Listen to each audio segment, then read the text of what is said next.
écologie. Alors, vous nous avez parlé des forêts, mais il y a aussi des forêts classées. Oui. C'est quoi une forêt classée? Oui, une forêt classée, c'est une forêt qui est normale, mais seulement qui bénéficie d'un statut particulier. C'est-à-dire l'administration, l'État a dit que cette zone-là doit être conservée pour l'avenir de nos enfants, pour l'avenir des industriels, pour l'avenir du pays. Et cette zone-là ne doit pas être comptée comme les autres forêts qui sont dans le domaine dit rural.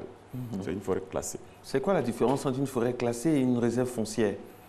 Une réserve foncière, en général, la réserve foncière, ça se voit très souvent en ville, mais la forêt classée, c'est en général dans les zones rurales. Il y en a combien de forêts classées? Les forêts classées en Côte d'Ivoire, c'est la seule fois qui les gère, et actuellement, on en compte 234 qui sont répartis sur l'ensemble des forêts du pays, l'ensemble du pays. Qu'est-ce qu'on y fait?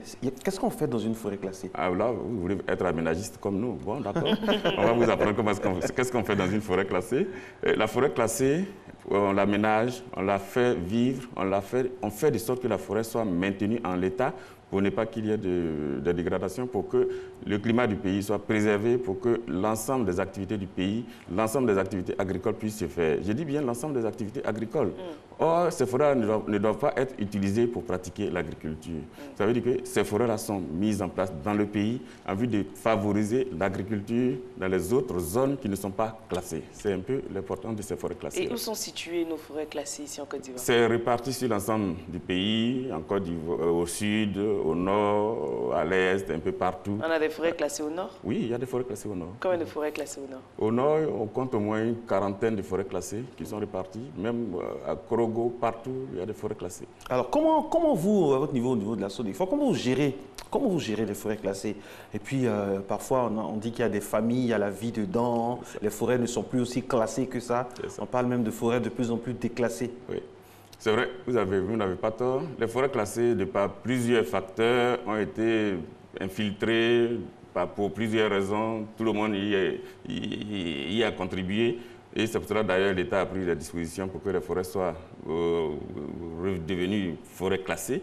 Et qu'est-ce qu'on y fait? Bon, on aménage les forêts, on reboise, on fait la protection, on fait la sensibilisation des populations, on fait en sorte que les populations qui vivent autour des forêts puissent en tirer des bénéfices. C'est essentiellement ce que nous faisons. Et les familles qui vivent dans les forêts? Les familles qui vivent dans les forêts. Il y a des villages, il y a même des chefs de village dans certaines forêts. Vous touchez du doigt les problèmes que nous rencontrons dans notre propre administration où des synergies ne sont pas souvent rencontrées dans nos actions. Effectivement, il y a des forêts classées qui hébergent des familles, des villages et même des sous-préfectures. Mais l'État a pris conscience de tout cela et les discussions sont en cours pour que les forêts classées retrouvent leur allure forestière. Non, mais et s'il y a des particuliers qui souhaiteraient créer des forêts, oui. Quelles sont les conditions? La première condition d'abord, c'est de venir voir la SODEFOR pour qu'on puisse les accompagner à créer leur forêt. Par exemple, la SODEFOR est disposée à vérifier l'espace sur lequel cette forêt-là devrait pouvoir être mise en place. La SODEFOR est disposée à mettre à la disposition de cet opérateur des semences de qualité pour créer cette forêt. La SODEFOR est habilitée à accompagner cet opérateur afin que sa forêt qu'il va créer puisse être une forêt vraiment viable. Mais il y a des conditions aussi. Oui, il y a des petites conditions que je ne voudrais pas dévoiler. Venez à la SODEFOR, vous allez voir. si on veut créer une forêt. Alors, chaque année, mon colonel, depuis des années maintenant, il y a des cérémonies de planting. On vient, une grande cérémonie, on plante des arbres, tout ça. Depuis qu'on est indépendant, normalement, on devait être... Mais les résultats sont où? On ne voit plus, on ne voit pas ces arbres-là. Peut-être que vous n'avez pas parcouru totalement la Côte d'Ivoire, c'est pour cela que vous n'avez pas encore vu des résultats. Allez-y à Oumé, dans la forêt classée de Téné, allez-y à Sangoué, allez-y au nord, vous avez des résultats. Et de plus en plus, les gens de ce pays sont sensibilisés à la protection de la forêt. Allez-y au jardin botanique de Benjavi, vous allez trouver que les autorités de ce pays ont planté symboliquement un arbre pour dire à tous les Ivoiriens, à tous les citoyens de ce pays de respecter la chose forestière. Et d'ailleurs, je voudrais bien poser la question, si ces actions-là n'avaient pas été faites, quel serait l'état de la forêt actuellement? Justement, en parlant de l'état de la forêt, à de 16 millions il y a quelques années, maintenant nous en sommes à pratiquement moins de 3 millions. Oui. On va dire ça comme ça. Et puis même dans des villes, ce qui est choquant, il y a régulièrement des abattages d'arbres. Oui. Vous faites quoi pour empêcher tout ça? Oui, au niveau des forêts classées, c'est ça, c'est la faute à tout le monde. Au niveau de ce pays, heureusement que les autorités de ce pays comprennent qu'il faut conserver les arbres, il faut conserver les forêts et les dispositions sont prises pour remédier à cela. Sinon, effectivement, compte tenu des différentes crises que le pays a connues, compte tenu de différentes situations, les forêts ont été mises dans des conditions difficiles, mais je pense que les autorités de ce pays sont en train de faire changer la donne et bientôt vous allez avoir une Côte d'Ivoire véritablement révertie, surtout avec le président Alassane et ses collaborateurs qui sont autour de lui. D'accord. On a certaines familles qui ont hérité de forêts. Hein, il y a des familles qui sont léguées, il y a des forêts qui sont léguées à certaines familles. Comment vous arrivez à gérer ça? Oui. Parce que moi, on m'a légué une forêt. Je peux décider d'abattre les arbres pour en faire, je ne sais pas moi... Une opération immobilière. Une opération immobilière, ce que je veux. Donc, si on vous a légué une forêt, a priori... Mon arrière-grand-père. Oui, le code forestier ne vous autorise pas à abattre les arbres qui sont dedans. C'est un opérateur industriel du bois qui est habilité à le faire. Vous pouvez avoir l'usufruit de ce bois, mais vous n'avez pas le droit de couper cet arbre. C'est le nouveau code forestier qui le dit. C'est les législateurs, les députés de l'Assemblée nationale qui ont dit ainsi. Même quand vous avez une forêt qui vous appartient dans une zone reculée de votre village, vous ne pouvez pas défricher sans l'avis de l'autorité administrative forestière. C'est ainsi la loi. Ah, Parce que la forêt, c'est pour tout le monde. Un abattage d'arbres, un abattage de forêt peut conduire à des nuisances qui peuvent avoir des répercussions sur beaucoup de populations. La forêt classée dans le Guédédou Oui. a fait couler beaucoup de salive, beaucoup d'encre de salive. Oui. Alors, quelle est la situation actuelle au moment où nous parlons? La situation actuelle, c'est que effectivement, la forêt classée dans les années 2004 a connu un déclassement, ce qui ne devrait pas peut-être l'être, mais ça l'a été. Et il y a eu un déclassement de 400 hectares. Et la situation actuelle, c'est que beaucoup de maisons ont surgi des terres. La situation n'est pas encore très clarifiée. Quoi qu'il en soit, nos patrons, nos sont à pied d'œuvre, vont prendre des mesures.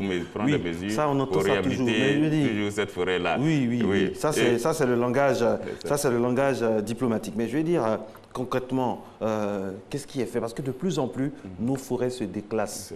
Il y a plus de forêts, il y a pratiquement plus de forêts classées, mais vraiment classées. Oui. Et ça, nous en avons 234. Oui. Mais si vous allez, est-ce que vous avez un point qui vous est fait de façon régulière pour avoir une photo en temps réel, satellite de nos forêts, pour voir ce qui s'y passe? Parfois, il y a des caches on cache certaines choses très illicites là-bas. Oui. Suivez mon regard. Oui. Alors, qu'est-ce qui est fait pour rassurer les Ivoiriens quant à la contenance même de ce qu'il y a dans les forêts classées? Oui, les forêts classées sont suivies. La SODEFOR suit surtout les forêts classées et nous avons un dispositif qui nous permet de suivre en temps réel. Quels moyens? Vous avez des hélicoptères, des satellites? Peut-être pas des drones, on n'a pas encore des hélicoptères, mais nous avons des moyens avec les autres structures partenaires, notamment les structures qui font la cartographie, de disposer d'informations en temps réel de ce qui se passe dans toutes nos forêts classées. Et d'ailleurs, avec le concours du Conseil national de sécurité, le CNS, nous avons bénéficié de l'appui de l'État pour pouvoir faire en sorte que toutes les forêts classées soient prises en compte dans un système de protection assez avancé. Et actuellement, tout ce qui se passe au niveau de la forêt classée de Cavali, des différentes forêts classées, au niveau de Bossématier, au niveau de Brassi, au niveau de toute la Côte d'Ivoire, peut-être que vous n'avez pas suffisamment été informés, mais nous avons des actions que nous faisons. Non, nous sommes informés. Donc, vous qui êtes tellement informés, à 10 heures, là, vous pouvez faire un point sur les 234 forêts classées aux autorités. La nation vous demande? A priori, si je suis en face de mes dispositifs techniques, je peux donner des informations à n'importe quel moment sur l'ensemble des forêts classées. Il suffit d'une connexion et nous allons avoir toutes ces informations. Alors, on va sortir un peu des forêts classées. Ouais. Est-ce qu'il y a la possibilité de faire une culture agricole dans une forêt sans forcément abattre des arbres ou mettre du feu à l'intérieur? Oui, il y a des possibilités de créer des forêts sans dégrader la forêt qui existe ou bien la végétation qui existe. Et d'ailleurs même, je conseille souvent tous ceux qui veulent faire de l'agriculture, de joindre aussi l'arbre à cette agriculture-là. Parce que non seulement vous allez bénéficier du fruit de votre agriculture, mais vous allez aussi bénéficier du fruit de l'arbre dans 30, 20 ans, 15 ans, 10 ans et ainsi de suite. Donc c'est toujours bon d'associer l'arbre à l'agriculture. Et c'est ce que nous faisons et c'est ce que nous conseillons. Ceux qui veulent surtout créer aussi des plantations agricoles, nous les invitons à venir voir souvent la SODEFOR parce qu'il y a des gens qui sont souvent appelés, qui veulent créer des forêts, des plantations agricoles. Il serait bon qu'ils viennent à la SODEFOR se renseigner sur la situation exacte de la zone qu'ils veulent utiliser pour faire cette création. Parce que souvent, on leur donne la terre, mais cette terre est située en forêt classée. Or, il suffit de voir à la SODEFOR, à partir du bureau même déjà, peut vous indiquer si la zone est dans la forêt classée ou non, ou si la zone est favorable à la création d'une agriculture ou à la création d'une plantation forestière. Donc, c'est souvent pour passer à la seule fois pour vous renseigner, pour voir comment est-ce qu'on peut mettre en place des plantations forestières et des plantations agricoles. Mon colonel, les villes en Côte d'Ivoire deviennent de moins en moins vertes, surtout les villes urbaines. Qu'est-ce que vous faites à votre niveau pour sensibiliser les candidats qui veulent être maires, tout ça? Parce qu'on abat de plus en plus d'arbres. Il n'y a pas, par exemple, Nessie et moi, on habite Cocody, on habite à Bobo, on veut se promener, on veut bénéficier sans forcément aller à la forêt du Banco. On va où? L'urbanisation galopante gêne beaucoup vos efforts. Ça, c'est clair. L'urbanisation galopante gêne vraiment nos efforts. Et tout ce qui se voit au niveau de la baie de Cocody, c'est ce qui est la résultante de la dégradation de la forêt en amont. Il faut dire que de plus en plus, il faut que nos citoyens, nos administrations, nos mairies prennent l'arbre comme un pilier essentiel du développement de leur commune. Sinon, écoute, un jour, vous allez voir que l'ensablement va risquer de prendre tout Abidjan. À l'époque, le président Félix Houphouët-Boigny avait donné des instructions, si ma petite mémoire est bonne, pour que les artères, les rues principales, on connaît des arbres, c'était joli, c'était bien, mais ça a tendance à disparaître. C'est difficile de trouver un arbre à Abidjan maintenant. Oui, c'est vrai, c'est difficile de trouver, mais je pense aussi qu'il y a eu des opérations de planting d'arbres sur les artères principales. Oui, on ne voit jamais les résultats. Oui, peut-être que les arbres sont encore petits, c'est pour ça que vous n'avez pas vu. Regardez le boulevard de Trècheville, vous allez voir qu'il y a des arbres qui sont plantés. Ça, c'est là depuis toujours. Voilà. Et vous allez voir les résultats. Et regardez la baie de Cocody, la seule fois est partenaire avec la structure qui est en train de mettre en place l'espace en question. Et nous allons faire en sorte que la zone soit verte. En tout cas, nous sensibilisons. Vous êtes sûr que les travaux avancent, soit dit en passant? Ça avance là-bas? Oui, ça avance. L'odeur est toujours là? Hein? Non. Bon, l'odeur, ça ne peut pas totalement disparaître, mais ça avance. Et nous allons planter des arbres pour absorber. Vous avez dit que ça allait totalement disparaître. Bon, à terme, ça va disparaître. C'est pour ça qu'il faut accompagner. Quand on dit quelque chose, Ivoiriens, quand on promet, ils retiennent. Il faut accompagner ces dispositifs avec un planting d'arbres. Et la SODEFOR accompagne le processus avec des plantings d'arbres. Bientôt, nous allons planter des arbres dans la zone et ce sera une zone très verte. Vous allez bien voir. À côté de cela, est-ce que la SODEFOR a pour projet de créer d'autres forêts? Oui. En plus de ce que contiennent les forêts classées, la SODEFOR continue le reboisement. Et chaque année, c'est un programme de moins 5 000 hectares qui est mis en place et le reboisement se poursuit. Peut-être vous ne voyez pas ça à Abidjan, mais allez-y sur nos chantiers de reboisement, vous allez voir que le pays travaille. Au niveau chimique, pour qu'est-ce qu'on fait avec... est-ce qu'il y a des expériences, est-ce qu'il y a des études qui sont menées sur les qualités, les variétés de bois? Et Dieu sait qu'on a vraiment une richesse, un vivier inépuisable dans nos forêts classées. Alors, qu'est-ce qu'on fait avec ça, tout ça? Est-ce qu'il y a des expériences qui sont faites pour nos étudiants, pour faire avancer le pays? Est-ce qu'il y a des découvertes? Est-ce que nos chercheurs vont régulièrement dans les forêts classées afin de récupérer des échantillons? Je sais pas. Est-ce que je rêve ou bien est-ce que ça se passe réellement? C'est la vérité, vous ne rêvez pas. Effectivement, nous encadrons les universités, les étudiants des universités, nous encadrons les élèves, nous encadrons tout le système éducatif de ce pays pour que tout le monde s'intéresse à la chose forestière, pour les accompagner dans leurs recherches, pour les accompagner dans le reboisement, dans la sensibilisation. Allez-y voir dans la forêt classée des cavaliers, des Possimatiers, toutes les études qui y ont été faites. Mais les gens ont peur d'aller dans nos forêts classées parce qu'on dit que c'est dangereux. Non, c'est dangereux. Il faut rendre ça plus sexy, il faut que ce soit les... Dangereux sur quel plan? Sur le plan que les animaux vont les attaquer? Non, qu'il y a des caches d'armes, qu'il y a des choses bizarres là-bas. Souvent les gens le disent, mais ce n'est pas dans toutes les forêts classées quand même. Allez-y, dans certaines forêts classées, vous pouvez circuler tranquillement. Si vous avez l'autorisation bien sûr de la SODEFOR, et puis si vous n'avez pas des idées malveillantes, vous pouvez circuler tranquillement dans la forêt classée et puis faire ce que vous voulez, faire des études, ne pas abattre les arbres, ne pas faire des défrichement, observer, découvrir des espèces. Découvrir les espèces, vivre la nature, vraiment c'est intéressant. Mais les Ivoiriens n'ont pas beaucoup ce réflexe-là. Quand on y va, moi j'étais avec des amis à la forêt du Banco, par curiosité, mais nous étions pratiquement les seuls locaux. On a vu des Coréens qui étaient venus jouer au volleyball, passer la journée là-bas. Mais pourquoi ce désamour-là, les Ivoiriens et les forêts classées? C'est une hantise, surtout en ce qui concerne la forêt classée de Banco, compte tenu du fait qu'on dit que souvent il y a des caches d'armes et ainsi de suite. Oui, c'est juste pour faire des sacrifices. Voilà, non, en réalité, il n'y a rien. Allez-y, moi j'y étais il y a peut-être 2 semaines avec mes enfants, on a parcouru la forêt classée, il n'y a rien de mauvais.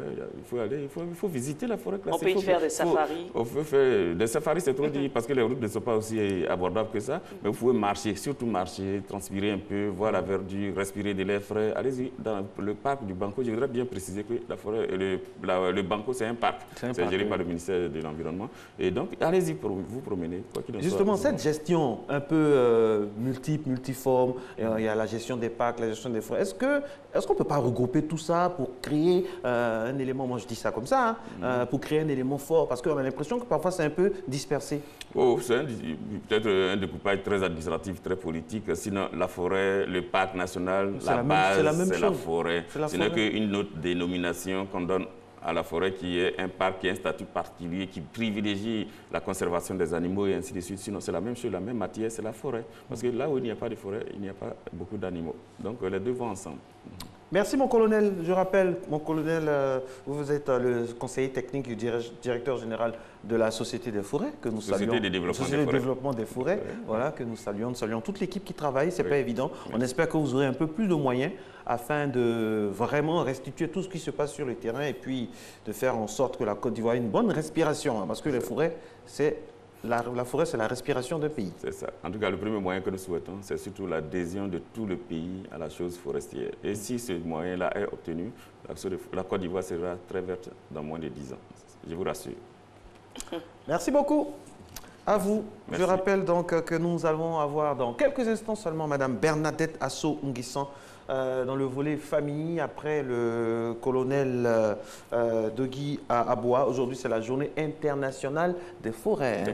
Il y aura donc l'intervention, bien sûr, de monsieur le ministre des Eaux et Forêts, tout ça. Et vous allez faire la fête chez vous?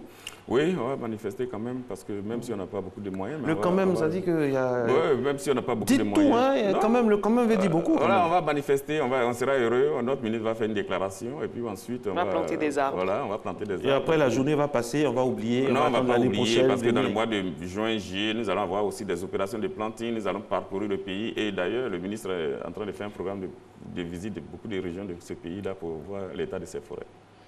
D'accord. Avant de vous laisser partir, oui. Il y a des gens qui veulent planter des arbres, mais où planter?